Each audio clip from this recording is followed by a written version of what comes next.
Good evening, everyone. Thank you very much for travelling so far to be at what will be a really special evening. On behalf of Anne Sansom and myself, Anne is co-director at the Poetry Business, some of you will know, and the rest of the staff, including Pete Hebden, who's doing a great job behind the scenes today, has put all of this together. It's a pleasure to welcome you and Jackie Wills to a launch of a really unusual and necessary book, I think. Books about poetry are even less necessary normally than poetry books, but this one is, as we'll find out this evening, is quite special in many ways. We also have Maria Jastrzebska, who will be reading, and Janet Sutherland, poet friends of Jackie's, who are reading their work. Will mainly be hearing poems that have informed Jackie's life, really, not just her reading, but her life, and which will lead us to discuss certain elements of poetry. Jackie Wills, as many of you know, has published, I think she's got about a dozen titles, if you include everything, including pamphlets and so on. There are 6 really substantial full-length collections from ARC, one of the great independent presses, poetry presses, that everybody should know more about. I'd like them more if we were Jackie's publisher rather than them, but even so, they are great. We begin with a drive to write something that's never been said before, to protest, to offload, to challenge or catch the zeitgeist. We imagine we write like the poets we admire. Slowly, we learn the craft. We understand eventually that a writer is indentured for life. One of the things that Jackie says in her book, and I want to say that this book is a part hands-on guide and part reflection on ways that poetry can make a difference to how we live. That's the crucial thing. That's what makes it a different kind of book to most poetry primers. It's also a survey of many varied and inspirational writers, especially women poets, especially from the end of the 20th century. I'm going to say an embarrassing thing now for Jackie. She didn't want this in the blurb. Jackie Wills is herself one of our most genuine and brilliantly insightful poets. And as the sections on writing workshops show, she is also an outstanding teacher. I've talked with her on several occasions. I've been lucky to do that. The final section of this unique book offers starting points and resources that will prove essential for new and experienced poets alike. I know that Jackie is going to end with what Robert Hamburger, in a very good review, says is a kind of manifesto that Jackie has from her afterword, where she talks about, she critiques capitalism's great invention, the winner, the success stroke failure deception. And she celebrates creativity as a series of small acts of resistance. Rob Hamburger says, this book is full of riches and inspiration. Its wisdom is liberating. On poetry is essential reading. That's an introduction that I'm sure you will live on to, Jackie. Thank you for agreeing to do this reading tonight. Thank you, Peter. Okay, so it's a real pleasure actually to be here this evening, and it's a real pleasure to be published by the Poetry Business. So thank you to everyone who's taken part in the production of this book. It's been quite a challenge actually for me, but an interesting challenge. So anyway, I'm going to start off with one of the first poems that I quote, that I use in the book, and I'm going to read Thoughts After Ruskin by Elmer Mitchell. Elmer Mitchell was published in Penguin Modern Poets. She was a linguist and a librarian and died in 2000. She's well known for writing about the domestic, the everyday. But I think her sharp sense of irony is shown in this title. Ruskin was a Victorian art critic. So I'll read the poem and then perhaps say a little bit more about about Mitchell. Women reminded him of lilies and roses. Me, they remind rather of blood and soap, armed with a warm rag, assaulting noses, ears, neck, mouth, and all the secret places. Armed with a sharp knife, cutting up liver, holding hearts to bleed under a running tap, gutting and stuffing, pickling and preserving, scalding, blanching, broiling, pulverizing, all the terrible chemistry of their kitchens. Their distant husbands lean across mahogany and delicately manipulate the market, while safe at home, the tender and gentle are killing tiny mice, dead snapped by the neck, asphyxiating flies, evicting spiders, scrubbing, scouring aloud, disturbing cupboards, committing things to dustbins, twisting, wringing, wrists red and knuckles white and fingers puckered, pulpy, tepid, steering screaming cleaners around the snags of furniture. They straighten and haul out sheets from under the incontinent and heavy old, stoop to importunate young, tugging, folding, tucking, zipping, buttoning, spooning in food, encouraging excretion, mopping up vomit, stabbing cloth with needles, contorting wool around their knitting needles, creating snug and comfy on their needles. Their huge hands, they're everywhere, eyes, their voices raised to convey across the hullabaloo, their massive thighs and breasts dispensing comfort, their bloody passages and hairy crannies, their wombs that pocket a man upside down. And when all's over, off with overalls, quickly consulting clocks, they go upstairs, sit and sigh a little, brushing hair, and somehow find, in mirrors, colours, odours, their essences of lilies and of roses. Wonderful. Yes, it is, isn't it? Stunning. And what I find also very interesting about Mitchell is that, you know, this idea of celebrating domestic is still going on. I mean, you know, women are still doing this across the arts, and yeah, I mean, good on them, us. Yes. It's clear, isn't it, that so many editors and publishers are male, and they've decided over the centuries, and even really now, what is the kind of poetry, the subject matter that one should be dealing with. Yes, well, I like to kind of think that the book challenges this a little in terms of looking at what the canon is and means now and how it's changing. Yes, I think what distinguishes the poems that you've chosen is that they're all really engaging, and you feel that they're worth reading. Sometimes I hope poems can be a bit dull but worthy, can't they? And yours are never, they're always coming off the page. But the other thing they have in common is that, you know, you are generally dealing with poems that have meant something to you by women writers, and often by writers that are not similar to you in background.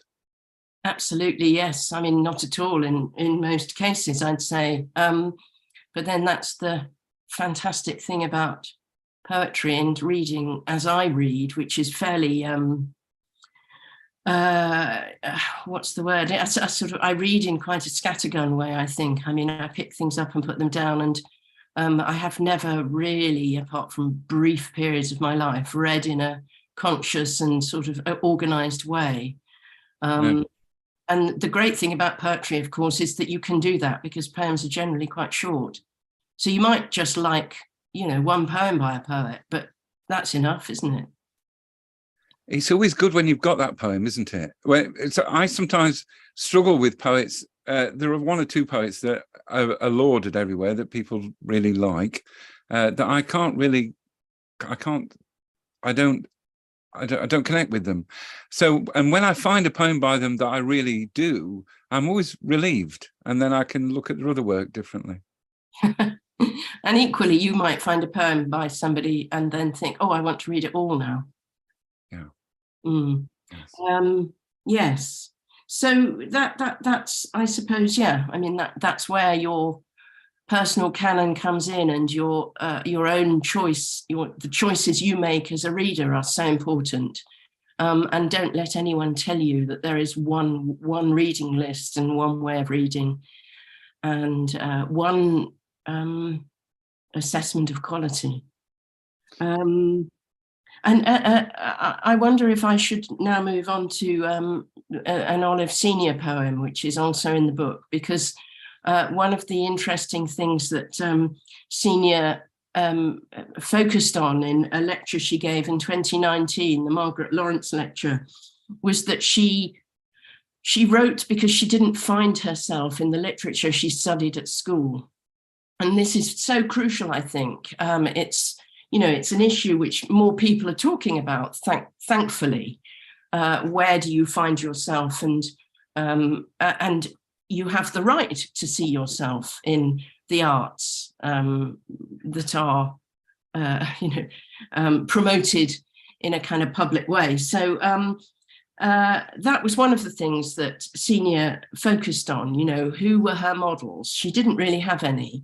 But the other thing that she focused on in that lecture, which is what I'm going to draw on now, is the fact that she is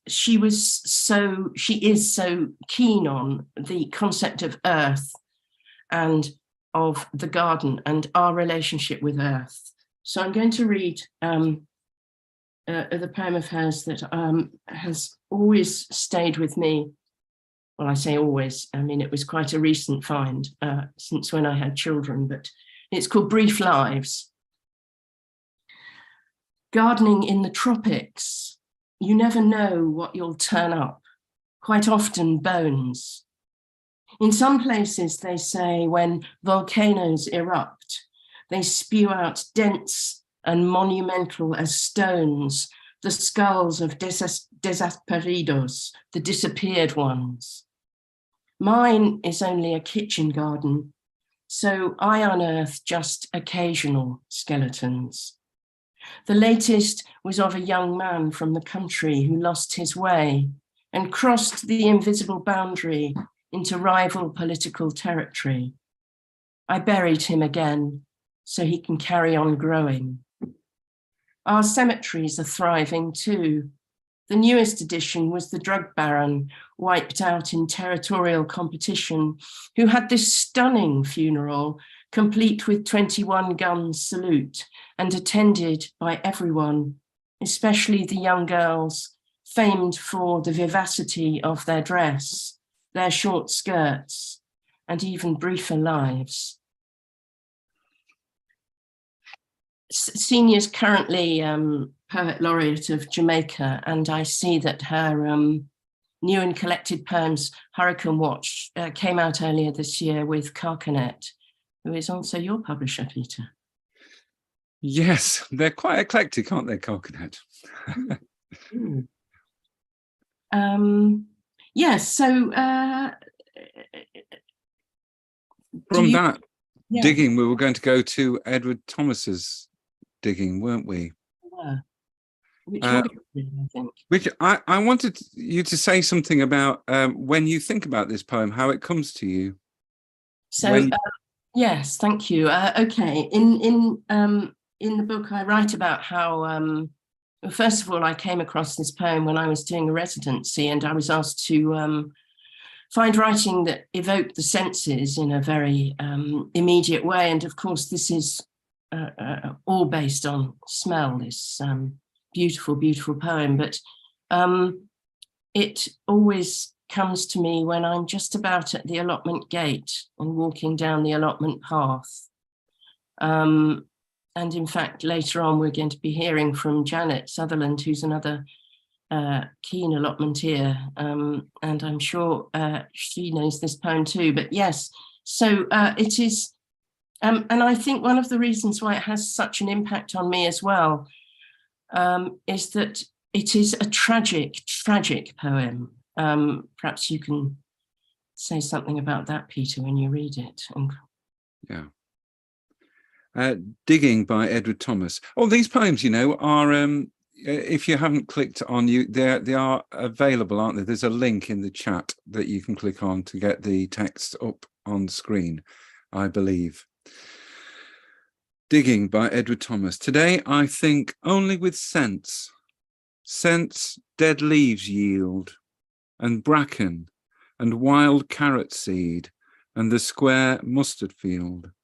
Odours that rise when the spade wounds the root of tree. Rose, currant, raspberry or goutweed, rhubarb or celery. The smoke smell too, flowing from where a bonfire burns the dead, the waste, the dangerous, and all to sweetness turns. It is enough to smell, to crumble the dark earth, while the robin sings over again sad songs of autumn mirth.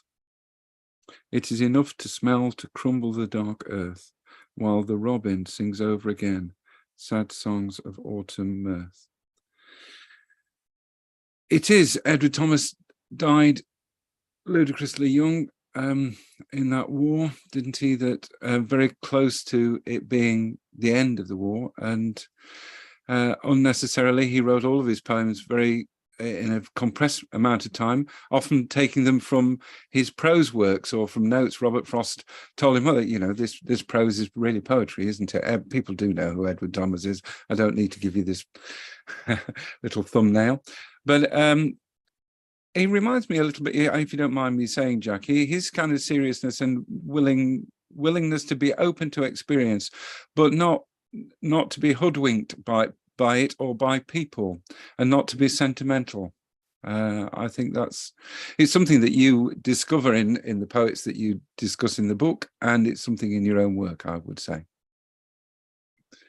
Well, thank you. Yes, well, so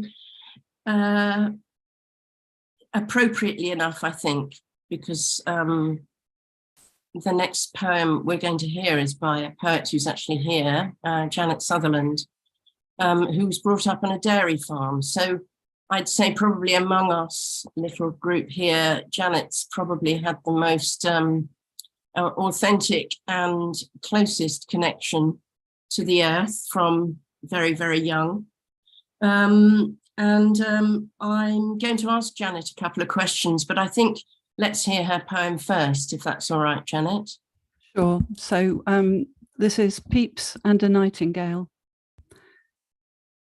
Pepys wrapped a rag around his little left toe, it being new sore, and set out walking, coming by chance upon his nightingale, which called me back to mine. I saw the past. To the rear of the farmhouse there were ewes, rifle green and murderous to cattle. And once my father heard a nightingale, so out I went to wait on soft dead ground. It's plain, he said, plain brown, just listen. And under 100 weight of feathered branches, a nightingale sang out of full darkness. His heart, as all hearts are, disguised, a secretive bird in an impenetrable thicket. Thank you, Janet. It's absolutely beautiful. Can you give us a bit of background to why you wrote the poem? What drove you to write the poem? Sure. I'd been thinking about that particular episode when my father said, "Let's go outside to listen to the nightingale." So we were sitting in the farmhouse kitchen, and he said, "You know, just let's go out." And that was quite a few years ago, but memories of the farm are intense for me and still present, although it's been years since my parents retired, and they've died now. But I can go back there in my head whenever I want to look at a particular tree. I can potter around a garden in my head, fetch the cows in and that sort of thing. And so sometimes a particular incident comes back in great detail, and that incident was one that was sort of playing on my mind. I often have something in my head for quite a while before I start writing. And then the impulse gets stronger because I sort of wait before I start to put it down. And about that time, I got a Kindle and I loaded up some free books, one of which was Pepys's diary.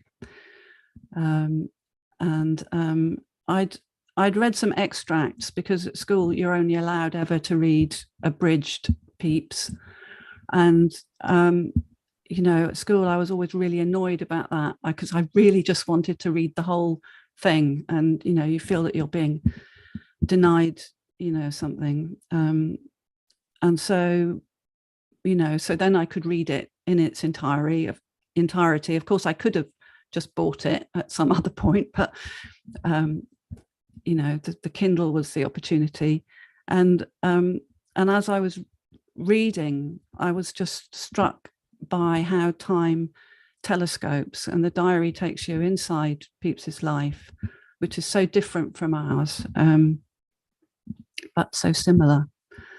And then I read about him going out and listening to the nightingales with his sore toe, which just reminds us, that he's human and he lived a life in the body like us, and that made a link. And so I wanted to write about the two things together, really. And then his toe also reminded me about the sort of body-mind connection, and about the impenetrable thicket, which is the heart. And it's not really clear to me even whose heart we're looking at, whether those are all hearts, or your own heart, the heart of the bird, whatever. So that's excellent. That's it. It's that idea of the heart as a thicket is astonishing, Janet. It really is. But the other thing that really struck me as well is the threat from the ewe in the poem. Yes, because my father had actually mown the grass too close to that yew tree, and he'd given some of the mown grass to some of our young stock, some of our heifers, and one of them had died because, of course, the yew is really, really poisonous. So, it's a very dark place too, under a yew tree. So you get all of those things coming together, and you get the dead needles on the soil, and it's dry but it's dark, and you get that sort of sense of everything falling down on top of you. And you do for us what Pepys did for you, which is recreate a situation in a time that for many of us is completely unfamiliar. I mean, most of us haven't had that experience that you've had, although it would have been very common probably further away, longer in the past. Thank you, Janet. Thank you for including it. Well, it had to be. Yeah, it's a splendid poem. Shall we talk a little bit about reading? Because I mean, actually, Janet's poem does raise that question of how we read and why we read and what reading leads to. And being the poems being censored, as it were, or for you, it's the diaries entries being you only getting a selection, and then this mass Kindle, which is itself an interesting topic, bringing you to his work in its fullness is really interesting. And the way that we come, this haphazard way that we come to books, unless we're doing some kind of training, I suppose, one of those MAs, the prescribed, is the way that we write poems, maybe, is it? And the way we live, the things that you needed in that poem just came to you through language and experience. Yes. What I was also interested in, Janet, is that among the writers that really interested you when you were starting out was Reznikov, who used verbatim records, testimony. Mm-hmm. And there you are using Pepys's diary all those decades later. I mean, did you think about that link? Probably, maybe unconsciously, partly. Yes, I think so. I mean, I love the way that Reznikov works like that. And I was studying his work when I was in my 20s. So, I mean, I suppose it was quite a big influence on my early writing life. But I like the way that you can take other people's speech and concentrate it so that you get something that is so concentrated that it's more real in a way than when you're looking at a whole record of a trial or something like that, and then you're able to put that information out into the world where otherwise it might be hidden, because who's going to read verbatim records? Yeah. I think I'm going to move on to a poem. Thank you, Janet, by Lottie Kramer. Not that there's a direct link, but there is indirectly. I mean, Kramer is known specifically as a poet of the Holocaust, although that's not the poem that I'm reading. I'm reading a poem of hers called Lunch, which is about being old. But I do think this whole idea about using testimony and how we approach history is very current and fascinating. Anyway, let me read this poem, which is in a section in the book that I call The Older Woman's Silence, and I think is particularly relevant now. Okay, Lunch by Lottie Kramer. She came in muttering to herself. Old age had not destroyed her height and bearing. You walked across such a rough day. The waitress in her chat showed slight concern. Roast beef today and apple tart. The plastic turban gone. Her face was naked. The twist and movement more revealed. Her bones a brittle grate with beauty burnt away. Are these the only words each day? The only hands holding a plate? And as the radio crackled jazz, her unheard, gutted mouth was never still. I think that poem is incredibly efficient. But I didn't know her work until I read her very, very well-known poem Exodus on the Underground, which is a poem about the death camps, but also a poem about every woman with a small child feeling just desperate. And I wish we knew her work better. Yeah. Yes. We're going to hear from Mario in a moment, aren't we? We passed on a little bit quickly to this, I think, Jackie, and I wanted to ask you if you wouldn't mind saying something about how you came to poetry. In the book, you mentioned a couple of things. One is a teacher finding you with 3 books and the teacher felt that you couldn't have those 3. The Mersey poets. Geoffrey Hill is one of the poets, and the other modern poets, and the Georgian poets. And also then later that you had, when you say, in the decade I was a mother with young children, I bought a calendar with a quote from a poem for each of the 365 days to come. Could you say something about that? Those things. Yes. Just don't ask me to tell you anything about, the Georgian poets or so on now. But yes, when I was a teenager, and I loved poetry. I think one of the reasons I got into poetry in particular was, well, my mother was doing English A-level when I was a teenager. So she'd be in the house trying to recite, well, not trying to, she'd be in the house reciting John Donne with a glint in her eye. And but she also had this very strange friend who lived alone in a house full of books. And I remember going round once, and this woman, I think she was a civil servant, every surface in the house was stacked with books.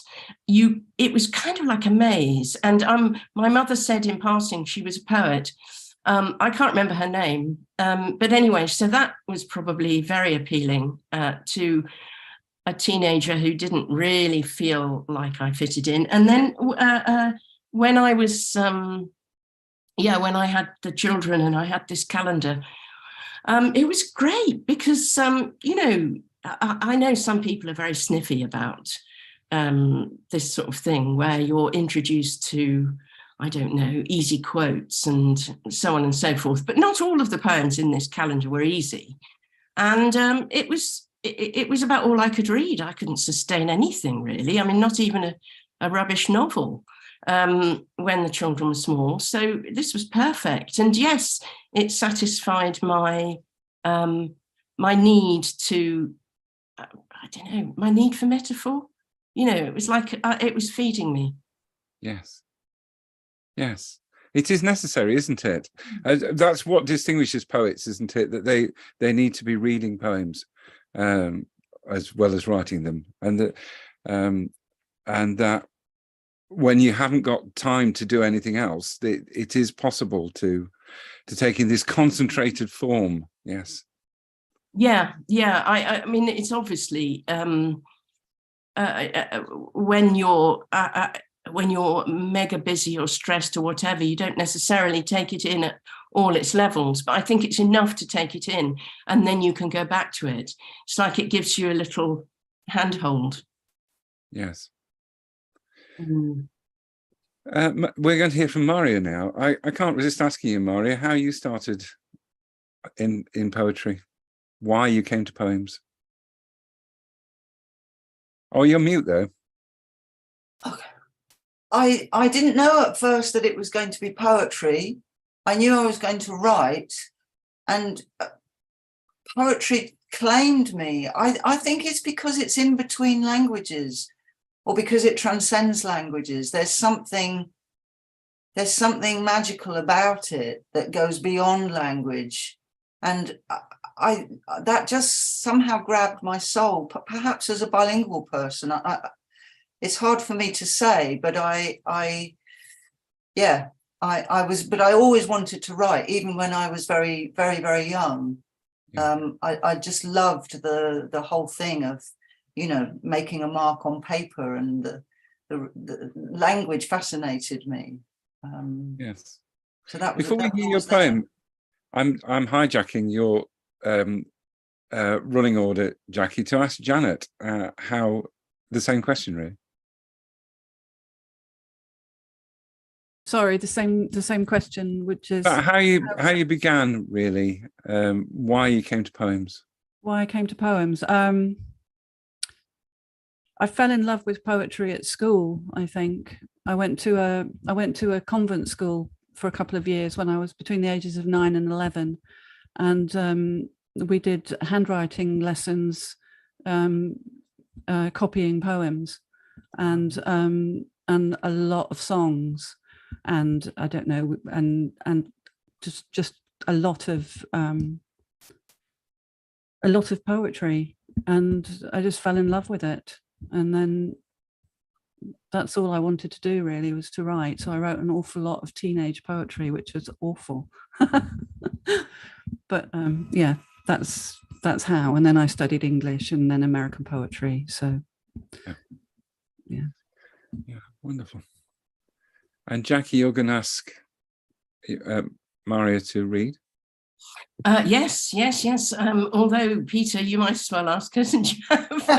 Yes.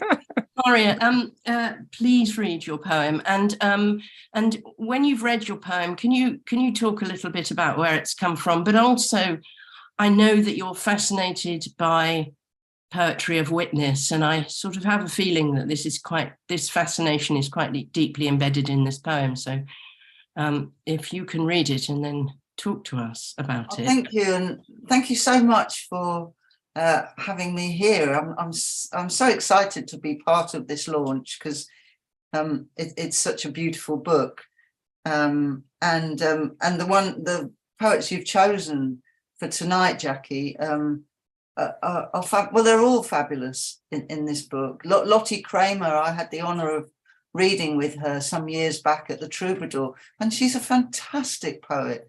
She's so economic and strong. I mean, she's fabulous. Anyway, I'll read you my poem. On the 70th anniversary of the Warsaw Uprising, Ola says, "Oh, politicians, they love a dead hero. All my life, I've wanted to build a shelter. You see, birch bark and mud plaited through boughs of pine keep out the wind. I'd lean my shelter of debris against a dry base of spruce, save the lower twigs for tinder. Those whose bodies lie under open sky, I'd hide them, wounded, dead, with no one beside them, in war, in peacetime. But if I ask Eula and Ola what poems should be about, they say, write about this day and the next, about quarrelling, then running for the bus, about dropping your ticket. Write about birches if you must, but mostly write about kissing." Great. So, as you were saying, Jackie, when you were talking about Olive Senior, any minority group feels erasure, finds itself missing from the literature around, and that creates in you a kind of necessity to testify, to show your world, your experience, your particular point of view. And I felt that all my life very much, but both as a Pole, growing up and living in England, and I've also felt it as a queer poet, as a lesbian. I haven't, for years, I couldn't find myself anywhere. And so there is that urge, that necessity. But I think balanced with that, I think this poem is very much about that. And it's a kind of ars poetica, if you like, of myself as a Polish writer. But balanced with that, there's also the other voice. You've got the voice of the poet narrator, and then you've got the voice of the two women, Ola and Eula, and their voice is very much about the playful, about the everyday, about the irreverent, and not feeling that you've got to testify to anything serious at all, but just just writing for the hell of it, you know, as the Irish would say, for the crack. And I think there is that tension. It's something recently, you know, we were talking about it at the Coast is Queer Literature Festival in Brighton, and lots of the authors there were talking about that, and this sort of, you know, need to testify, but at the same time this ambivalence about having to, you know, why should you have to testify, or the, you know, dealing with that pressure. So I think that's there.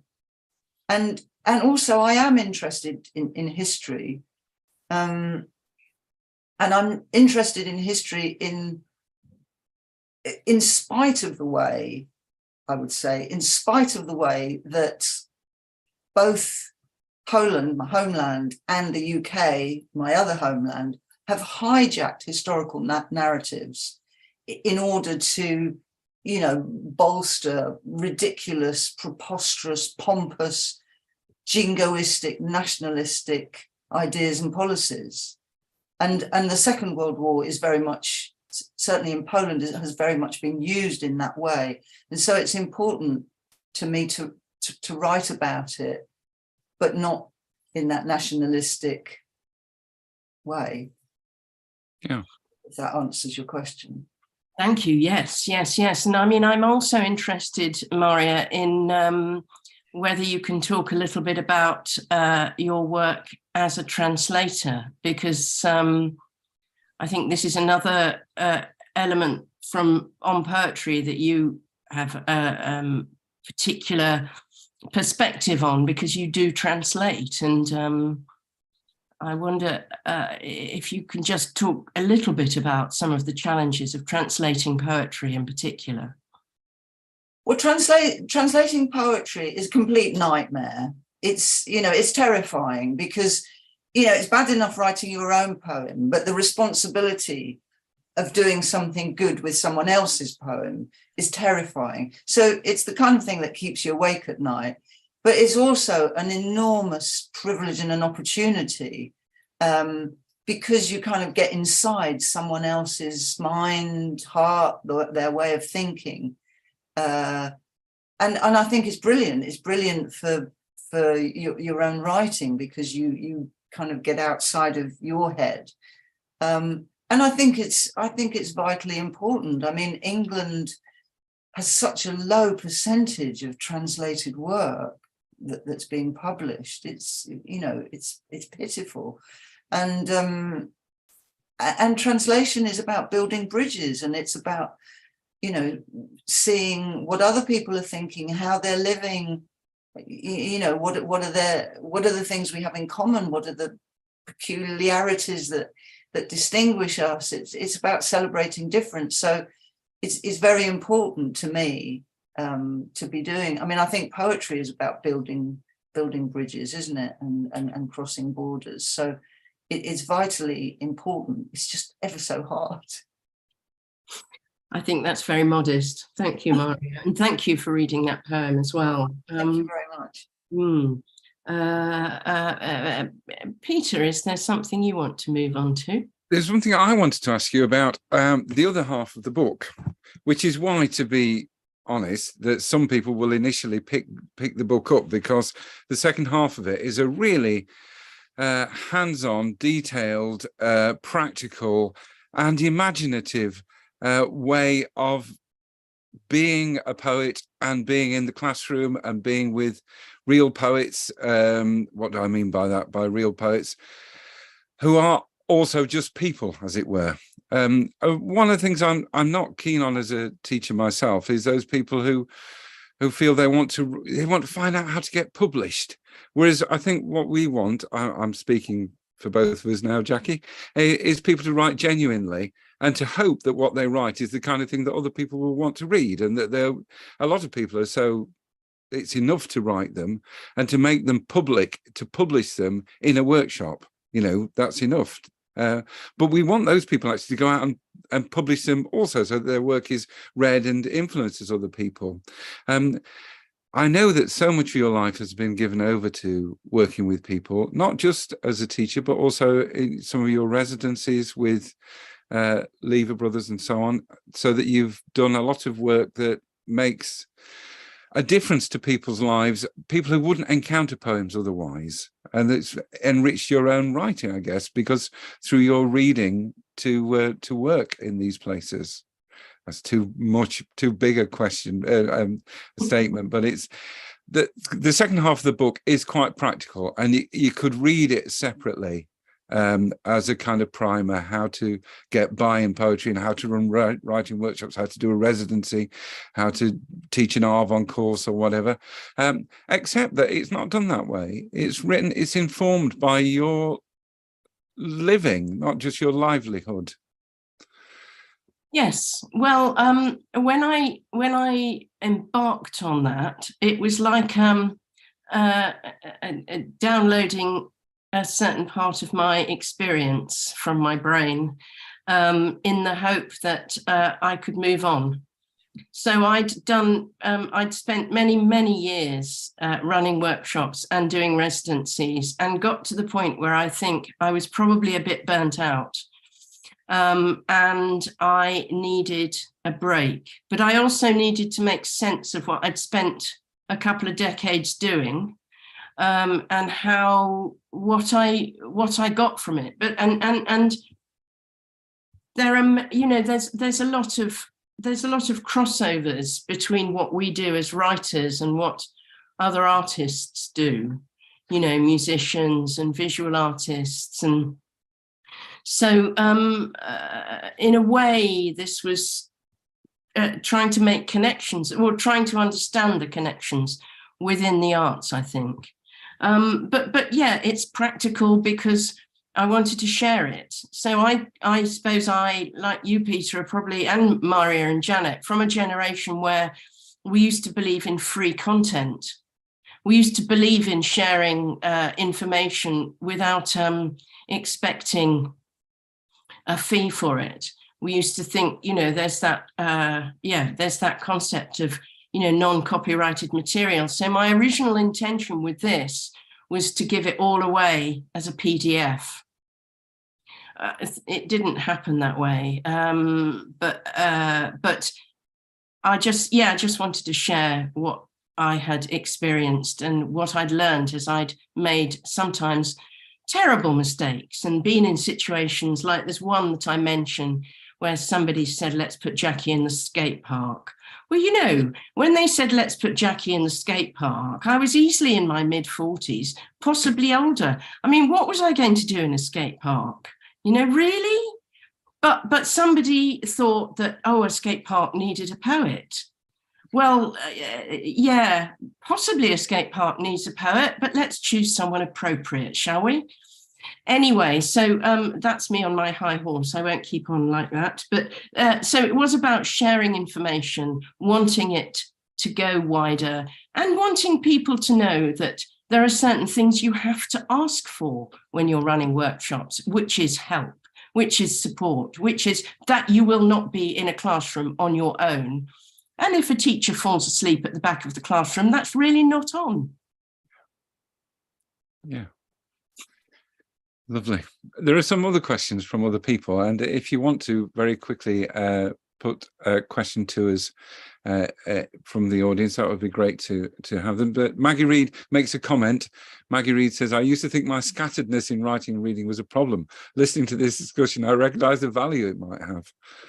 So interesting. Judy Smith asks a question, which I think is impossible to answer, but how do you capture the connection between nature, e.g. birds, and what is in your head? How do you capture the connection between nature, e.g. birds, and what is in your head? Well, I'm sure each of us would have something to say about that. Yeah. Janet? Well, yeah, because that's what it is directed at you, I think, Janet, isn't it? Yeah, it probably is. I suppose from my point of view, it's just by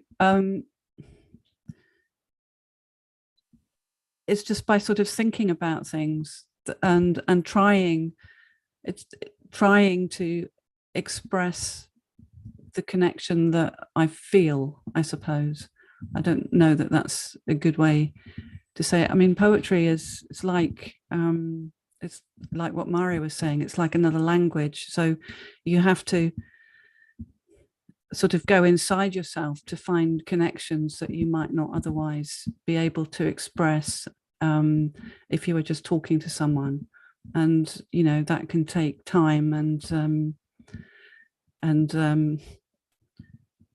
just thoughtfulness, really, and also experimenting with, you know, ways to express those things, I think. So, you know, not just accepting that your first version of your poem is the one that's going to be the right one, but trying to keep the playfulness in it so that it doesn't become fixed, and that you can keep sort of just changing little things or thinking around the, you know, thinking around the language so that something can come through that you might not find in ordinary language, and that sometimes it arrives by, I don't know, just sort of almost magically, and that you're not aware of how it gets there. I don't know if I've expressed that very well, but I think that's what I feel. Yes. Yeah. Thank you, Judy. That's a great question. And Jackie, is there something from that we've not touched on yet that you think we should be mentioning? Or Maria or Janet, actually? Well, if you ask that question, everything, your head goes completely blank, doesn't it? You've got no way of... Well, I guess Maggie's comment about scatteredness in writing and reading being a problem, I think it would be good to go back to that, because we are so often given this idea that there is one way of doing things. There is one way of reading, there's one way of writing, there's one group of people who set the standards of quality. And I suppose that was a drive in the book for me.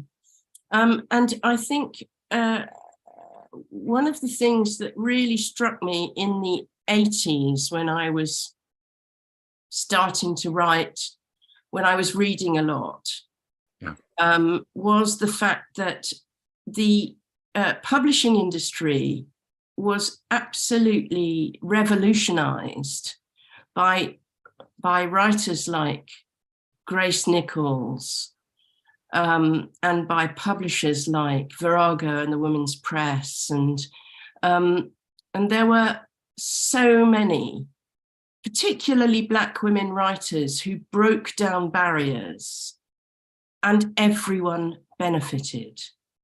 And you know, those people, those writers and those publishers did, they came in for flack, I'm sure, a lot of the time. But the point is that they put an enormous amount of emotional and physical energy into changing a system that desperately, desperately needed changing.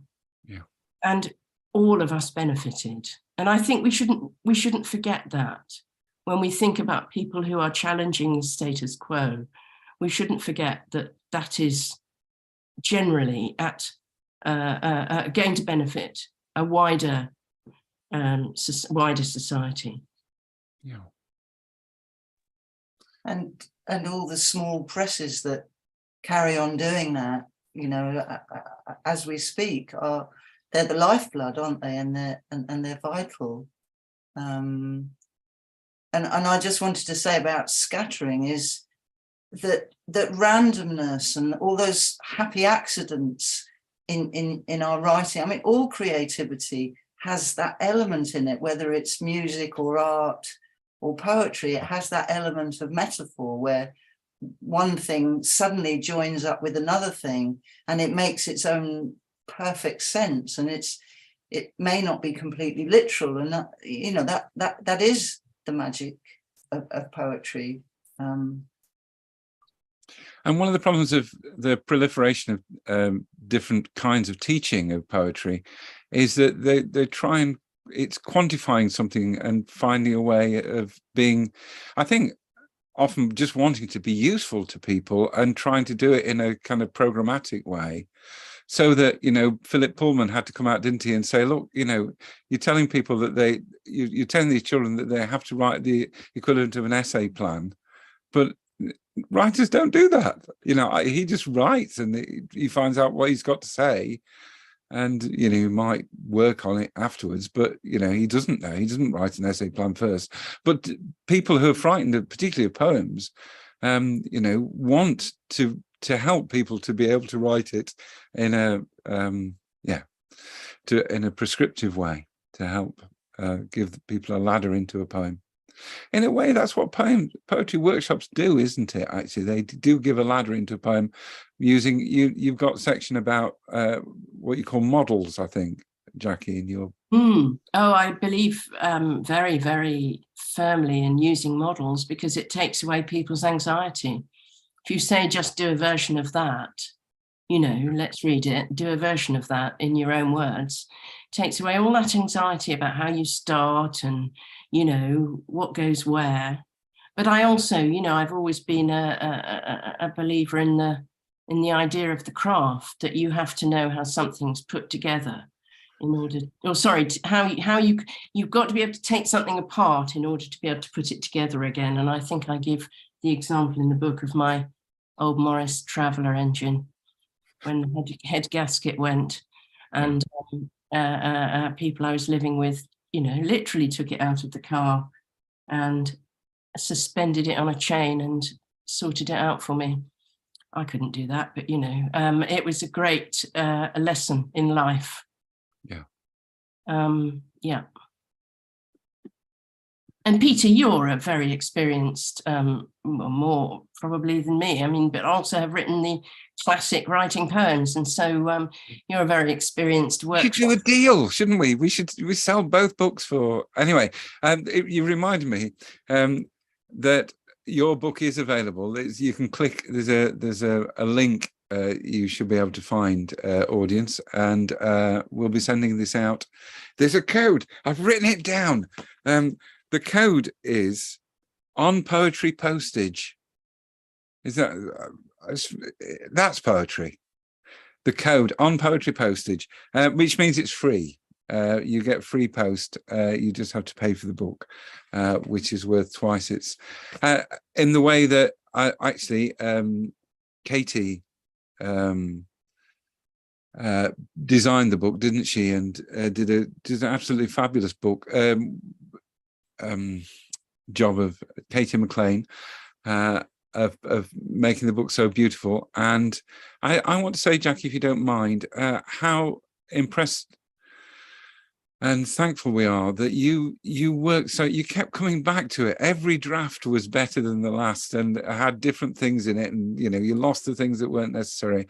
You know, it's for a book like this, is often written against a deadline where the point is some commerce thing, but this is, you're doing much more to do with, you know, how to live, really. And you know, the care that you took in it, in the writing of it, it's because it is one of those things that poets often, you know, very wonderful people, but no good at writing prose, particularly extended prose.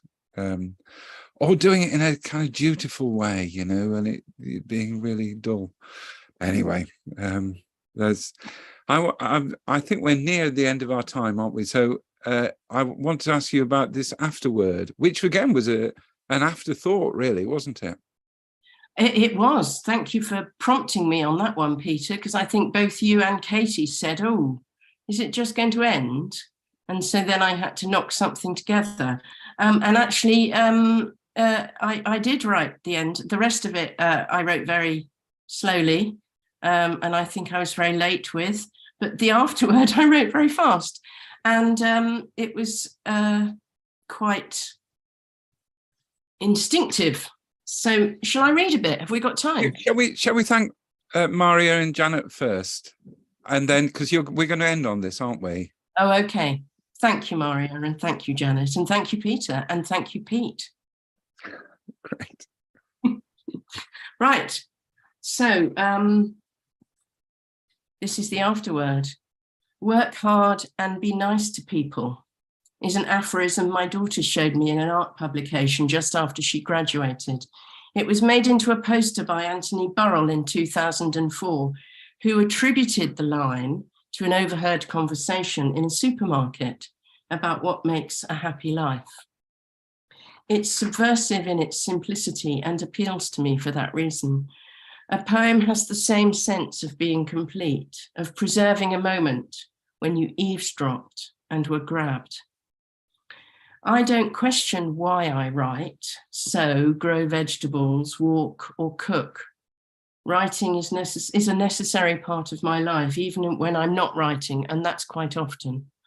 It used to be a physical need. If I didn't write, I was very hard to live with. Now it's a controlled pleasure, a place for connections I can't make anywhere else. But it's become a lot harder to keep going because of distractions that sometimes feel like deliberate attempts to derail writers and artists. I mean capitalism's great invention, the winner. Over the years, I've begun to understand why I've had long periods not writing. An artist friend has suggested there's a seasonal pattern. I write less in summer when I'm busy on the allotment. I think there's more. No poem zones take me away from the success, failure, deception. The earth and sewing machine return belief in the moment. Deadheading, mending, cutting a pattern, concentration. They are places I train myself to keep away from the noise. But I do it in the hope that when I'm pulling the curtains back to see what the weather's doing, that today's the day to get back to writing, jostling to be said. Sorry, it's there, jostling to be said. During my first few days away after lockdown, I didn't touch my notebook. I was too busy enjoying myself in my daughter's chosen city. But on Eurostar coming home, I wrote 4 poems. Not writing helps me listen too, reminds me to read, to take enjoyment from a perfect chocolate brownie. And when I'm ready to write again, I think those lines are more grounded, like a row of chard seeds, like the stitches of a hem. And what luck to be among people who write, paint, make music, take photos, because they have to be true to themselves. Generous people who translate, edit magazines, put on events, share insecurities, celebrate small rewards, offer solutions to failure, dry spells, and suggest ways of keeping going as we nudge craft and convention to their limits in a series of small acts of resistance. Wonderful. Thank you. And thank you everyone for being part of this really wonderful event.